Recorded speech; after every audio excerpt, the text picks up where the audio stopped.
রবিবাসরীয় প্রচার শুরু করলেন শ্রীরামপুর লোকসভা কেন্দ্রের সিপিআইএম প্রার্থী দীপশিতা ধর।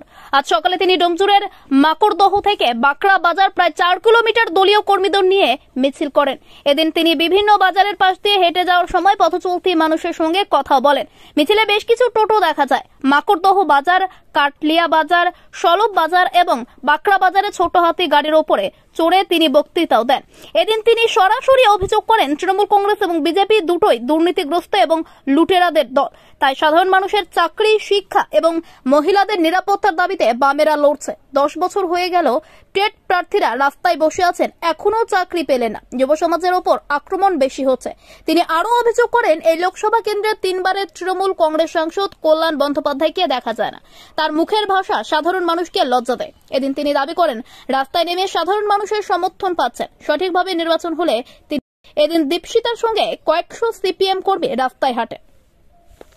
নির্বাচনে এসেছি, যে মানুষ চাইবেন তার ছেলেটার মেয়েটার চাকরি হোক, যে মানুষ চাইবেন তার ছেলে মেয়ে স্কুলে যাক, যে মানুষ চাইবেন তার বাড়ির মা বোনেরা সসম্মানে মাথা উঁচু করে বাঁচুক, তারা আমাদের সঙ্গে আসুন। ওরা অনেক কথা বলবে, তৃণমূল বনাম বিজেপির কথা বলবে, বাইনারির কথা বলবে। আমরা জানি তৃণমূল বিজেপির দুটোই চোর। তৃণমূল বিজেপি দুজনেই আমার ভবিষ্যৎ বিক্রি করতে চায়। আর ওই লুটে খাওয়াদের বিরুদ্ধে, খেটে খাওয়াদের কথাই লাল ঝান্ডার লোকেরা বলে, কাস্তে হাতুড়ি তারা চিহ্নের লোকেরা বলে।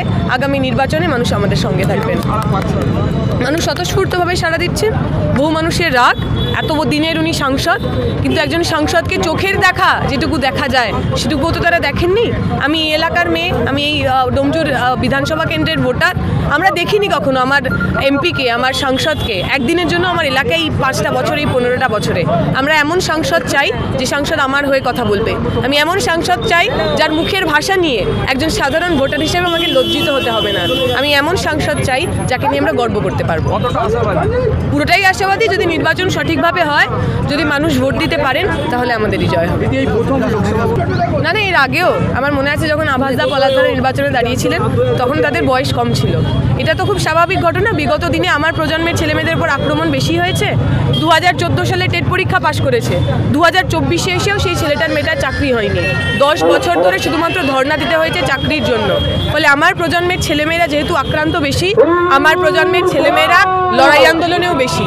আমরা লড়াই আন্দোলনের মধ্যে দিয়ে নেতা তৈরি করি। কারুর ভাই বলে, কারুর ভাইপো বলে, কারুর স্ত্রী বলে, কারুর মেয়ে বলে আমাদের এখানে টিকিট পাওয়া যায় না। মন্ত্রী শশী পাজা বলছে মা তারা রেস্টুরেন্ট এবার ডোমজুরের সম্পূর্ণ আধুনিক সুসজ্জিত রেস্টুরেন্ট মা তারা রেস্টুরেন্ট। বিভিন্ন ধরনের খাবারের পসরা নিয়ে হাজির মা তারা রেস্টুরেন্ট। যে কোনো অনুষ্ঠানের জন্য বুক করতে পারেন। থাকছে কনফারেন্স সুবিধা। আমাদের ঠিকানা ডোমজুর 1 নম্বর পোলের কাছে। যোগাযোগ করুন 9836552191 এই নম্বরে। মা তারা রেস্টুরেন্টের স্বাদ গ্রহণ করতে হলে আপনাকে আসতে হবে আমাদের রেস্টুরেন্টে। তাহলে আর দেরি কেন? আজই চলে আসুন মা তারা রেস্টুরেন্টে।